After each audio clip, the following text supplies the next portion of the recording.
Assalamualaikum warahmatullahi wabarakatuh. Perkenalkan, nama saya Desi Kurniawan, NIM 2513173, Prodi Manajemen D25, Universitas Sunan Gresik. Di sini saya akan mempresentasikan materi yang sudah pernah dibawakan oleh kelompok saya, kelompok D, yang berjudul Prinsip-prinsip Akidah Islam dan Hal-hal yang Merusak Akidah.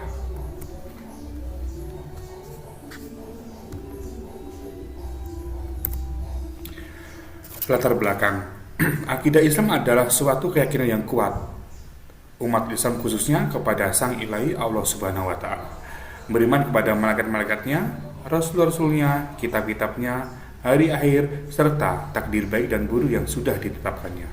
Akidah Islam menyangkut banyak hal yang sangat perlu untuk dipahami umat Islam, seperti bagaimana kita memaknai iman khususnya kepada 6 rukun iman Islam dan ihsan sesungguhnya, serta bagaimana cara kita untuk menyelesaikan permasalahan di masyarakat dengan menggunakan 4 sumber akidah Islam.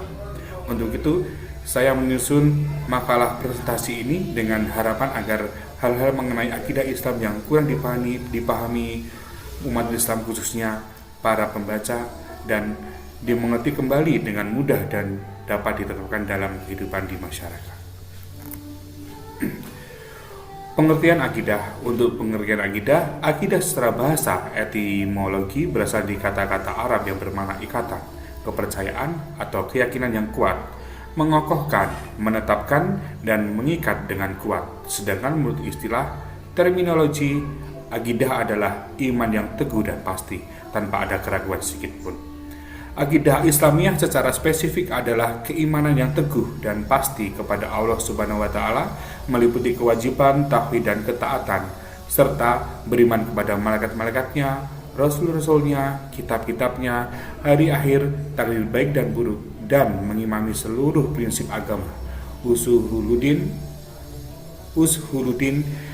perkara gaib, serta berita-berita pasti, qat'ih, yang telah ditetapkan berdasarkan Al-Quran, As-Sunnah yang sahih, dan ijma salafus salih. Berikutnya, hakikat hubungan antara iman, Islam, dan ihsan. Yang pertama, iman. Definisi iman adalah keyakinan yang teguh dalam hati tanpa keraguan. Cakupannya, percaya kepada 6 rukun iman: Allah, malaikatnya, kitab-kitabnya, rasul-rasulnya, hari akhir, dan takdir baik dan buruk. Dari segi aspek, iman mencakup perbuatan, ucapan hati dan lisan, serta amal anggota tubuh. Dari sifatnya, iman bertambah dengan ketaatan dan berkurang dengan kemaksiatan. Untuk kedudukan, iman lebih tinggi dan mencakup Islam. Setiap mukmin adalah muslim, tetapi tidak setiap muslim adalah mukmin. Iman tidak terpisah dari amal saleh. Yang kedua adalah Islam. Islam menurut etimologi berarti menyerahkan diri, pasrah, tunduk, patuh, damai, dan selamat. Menurut terminologi, Islam adalah sikap penyerahan diri, pasrah, tunduk, dan patuh seorang hamba kepada Allah dengan melaksanakan perintahnya dan menjauhi larangannya demi mencapai kedamaian dan keselamatan dunia akhirat.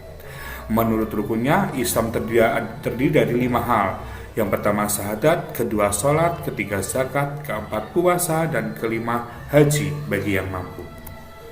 Yang ketiga adalah ihsan. Definisi ihsan adalah berbuat baik. Muhsin adalah pelakunya. Setiap perbuatan baik pada sikap jiwa dan perilaku yang didasarkan pada akidah dan syariat Islam. Hakikat menurut hadis Jibril, hendaklah engkau beribadah kepada Allah seolah-olah engkau melihatnya. Jika engkau tidak melihatnya, maka sesungguhnya Allah melihatmu. Berikutnya, hakikat rukun iman. Hakikat rukun iman itu yang pertama adalah iman kepada Allah Ta'ala. Wajib mengimami 4 perkara. Yang pertama adalah Allah, kedua adalah rububiyah, Allah sebagai satu-satunya pencipta, penguasa, dan pengatur alam. Yang ketiga adalah uluhiyah, Allah sebagai satu-satunya sembahan yang berhak disembah. Dan keempat adalah asma wa sifat, mengimami seluruh nama dan sifat Allah yang ditetapkannya dan Rasulnya, serta menjauhi tahrif, tahyif, dan tamsil. Yang kedua adalah iman kepada para malaikat Allah, wajib membenarkan wujud mereka, diciptakan dari cahaya, makhluk, dan hamba yang patuh. mengimami secara rinci yang diketahui namanya seperti Jibril, Mikail, Israfil, dan secara global yang tidak diketahui namanya termasuk tugas dan amalan mereka, mengantarkan wahyu, mencabut nyawa, dan lain-lain. Untuk yang ketiga adalah iman kepada kitab-kitab Allah, mengimami bahwa seluruh kitab adalah kalamullah, bukan makhluk. Mengimami secara terperinci Taurat, Injil, Zabur, Suhuf Ibrahim, dan Musa, dan secara global. Secara khusus, Al-Quran adalah kitab yang menghapus hukum kitab-kitab sebelumnya. Keempat, imam kepada para nabi dan rasul. Mengimani mereka sebagai laki-laki pilihan Allah sebagai perantara wahyu, namun mereka tetap manusia biasa yang tidak memiliki hak-hak ketuhanan. Semua wahyu mereka benar dan bersumber dari Allah. Mendustakan salah satunya berarti mendustakan seluruhnya. Wajib mengimani secara terperinci yang diketahui namanya dan global. Yang kelima adalah imam kepada hari akhir. Iman kepada hari akhir adalah hari terakhir dunia setelah tidak ada hari lain. Hari kebangkitan untuk mempertanggungjawabkan amalan. Mencakup 3 perkara. Yang pertama adalah alam barzah, terdiri dari fitnah, nikmat, dan siksa kubur. Yang kedua adalah tanda-tanda hari kiamat, terdiri dari kiamat kecil dan kiamat besar seperti Imam Mahdi, Dajjal, turunnya Isa. Dan yang ketiga adalah kejadian setelah kebangkitan, mahsyar, telaga, hisab, mizan, sirat, neraka, dan surga. Yang keenam adalah iman kepada takdir yang baik dan yang buruk. Wajib mengimani bahwa semua takdir, baik maupun buruk, berasal dari Allah. Tidak sempurna kecuali dengan mengimami 4 perkara. Yang pertama ilmu, Allah mengetahui segala sesuatu. Yang kedua adalah kitabah, Allah telah menuliskan takdir semua makhluk di Lauhal Mahfuz 50.000 tahun sebelum penciptaan langit dan bumi. Yang ketiga adalah masyiah, segala sesuatu terjadi dengan kehendak dan izin Allah. Dan keempat adalah khalq, Allah adalah pencipta seluruh makhluk, sifat dan perbuatan mereka. Untuk sumber akidah Islam, yang pertama adalah Al-Quran. Definisinya, kalamullah yang diturunkan kepada Nabi Muhammad SAW. Kedudukannya adalah sumber pertama dan utama dalam mencari hukum. Yang kedua adalah as-sunnah. Definisi as-sunnah adalah segala sesuatu yang bersumber dari Nabi Muhammad SAW berupa perkataan, sabda, perbuatan, dan persetujuan, ketetapan. Untuk kedudukan as-sunnah, sumber kedua dirujuk jika hukum tidak ditemukan dalam Al-Quran dengan syarat sanadnya sahih. As-sunnah dari fungsi menjelaskan Al-Quran yang bersifat global dan umum dan menetapkan sebagian hukum yang tidak disebutkan dalam Al-Quran. Contoh pengharaman emas atau sutra bagi laki-laki.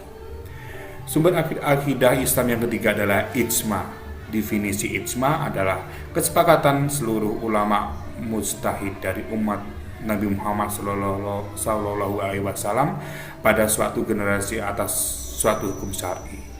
Dari kedudukannya, ijma adalah sumber rujukan ketiga, wajib diamalkan karena umat Islam tidak bersepakat dalam kesesatan. Yang keempat adalah qiyas. Definisi qiyas adalah mencocokkan perkara baru yang tidak ada hukumannya dalam nas, Al-Quran, Sunnah, dan ijma dengan perkara lain yang memiliki hukum karena adanya persamaan sebab atau alasan ilah di antara keduanya. Dari kedudukannya, qiyas sumber rujukan keempat. Dari rukunnya, pertama adalah dasar dalil, kedua adalah masalah yang diqiyaskan, ketiga adalah hukum pada dalil, dan keempat adalah kesamaan sebab atau alasan ilah. Contoh dari qiyas, mengharamkan minuman keras lain karena memiliki sebab pengharaman yang sama dengan khamar, yaitu memabukkan. Hal-hal yang merusak akidah, secara umum hal-hal yang dapat merusak atau membatalkan akidah adalah segala bentuk keyakinan, perkataan, atau perbuatan yang bertentangan secara mendasar dengan prinsip-prinsip keimanan dan dalam Islam, rukun iman dan rukun Islam. Yang pertama adalah syirik, menyekutukan Allah. Syirik adalah dosa yang terbesar yang dapat membatalkan akidah seseorang, yaitu menjadikan sekutu bagi Allah dalam hal ibadah, rububiyah, penciptaan atau pengaturan, uluhiyah, ketuhanan atau asma wa sifat, nama dan sifatnya. Syirik dibagi menjadi dua, yaitu adalah syirik akbar, syirik besar, dan syirik asgar, syirik kecil. Syirik akbar atau syirik besar adalah mengeluarkan pelakunya dari Islam. Contoh, menyembah berhala, berdoa, memohon syafaat, atau bernazar kepada selain Allah, seperti kepada orang yang sudah meninggal, jin, atau kuburan. Untuk syirik asgar, syirik kecil, adalah tidak sampai mengeluarkan dari Islam, tetapi merusak keikhlasan dan menyamai syirik akbar dalam bahayanya. Contoh, riya, beramal agar ingin dipuji, dan sum'ah, melakukan amal agar didengar orang lain.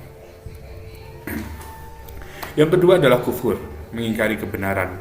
Secara umur, kufur adalah mengingkari Allah, Rasulnya, atau ajaran yang dibawa oleh Rasulnya. Kufur dibagi menjadi dua, ada kufur inkar dan kufur nikmat. Kufur inkar adalah pengingkaran total terhadap eksistensi Tuhan atau seluruh ajarannya. Untuk kufur nikmat adalah mengingkari nikmat yang telah diberikan oleh Allah. Yang ketiga adalah nifak, kemunafikan.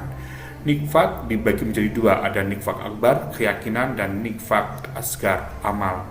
Nifak akbar menampakkan keislaman di luar, tetapi menyembunyikan kekafiran dan permusuhan terhadap Islam di dalam hati. Ini membatalkan akidah dan mengeluarkan dari Islam. Nifak asgar adalah melakukan perbuatan yang merupakan ciri-ciri orang munafik, seperti berbohong, ingkar janji, atau khianat ketika dipercaya. Meskipun akidahnya masih Islam, perbuatan ini merusak keimanan. Ada hal-hal lain yang membatalkan atau merusak akidah. Beberapa perbuatan, keyakinan, atau perkataan lain yang dapat membatalkan keislaman seseorang menurut para ulama. Di antaranya yang pertama adalah tidak mengkafirkan orang kafir, atau meragukan kekafiran mereka, atau membenarkan ajaran mereka yang jelas-jelas bertentangan dengan Islam. Yang kedua, meyakini adanya petunjuk atau hukum yang lebih baik atau sempurna selain hukum Nabi Muhammad SAW. Contohnya, lebih memilih hukum taghut, hukum buatan manusia yang bertentangan dengan syariah, daripada hukum Allah. Yang ketiga, mengolok-ngolok istiqsa agama Allah, Al-Quran, Rasul, dan syiar Islam. Yang keempat adalah sihir, melakukan praktek sihir atau meridoinya. Yang kelima, membantu orang kafir atau musyrik untuk memerangi kaum muslimin. Yang keenam, meyakini bahwa sebagian manusia boleh keluar dari syariat Nabi Muhammad SAW, seperti keyakinan bahwa Nabi Khidir diperbolehkan keluar dari syariat Nabi Musa. Yang ketujuh, berpaling dari agama Allah, tidak mau mempelajari dan tidak mau mengamalkannya secara total. Yang kedelapan adalah bid'ah, memperkenalkan ajaran baru dalam agama yang tidak ada dasarnya di Al-Quran dan Sunnah yang sahih. Kesembilan, ada khurafat dan tahayul, percaya pada hal-hal mistis atau ramalan tidak benar pada dalil syar'i, seperti percaya pada ramalan nasib atau benda keramat. Dari presentasi ini, saya bisa menyimpulkan bahwa seorang hamba Allah harus memiliki keimanan yang teguh. Namun sebelum mewujudkan hal tersebut, perlu mewujudkan keislaman yang berkaitan dengan unsur-unsur pembentukan, yaitu rukun Islam. Sehingga sudah jelas jika pelaku keimanan adalah pelaku keislaman dan sebaliknya, pelaku keislaman bukan pelaku keimanan. Dalam menggunakan sumber akidah Islam, perlu dipahami urutan untuk menentukan sumber mana yang akan diambil terlebih dahulu. Yang pertama adalah Al-Quran. Jika di dalamnya tidak terdapat hukum permasalahan yang dicari, maka kita harus mengambil as-sunnah untuk sumber akidah kedua. Untuk sumber akidah ketiga, yaitu ijma para ulama, jika pada kedua sumber tersebut memiliki penjelasan yang kurang, dan untuk qiyas digunakan sebagai sumber hukum keempat jika tidak mendapatkan nas dalam suatu hukum dari suatu permasalahan, baik di Al-Quran, sunnah maupun ijma. Demikian presentasi saya untuk prinsip-prinsip akidah Islam dan hal-hal yang merusak akidah. Kurang lebihnya mohon maaf. Terima kasih. Wassalamualaikum warahmatullahi wabarakatuh.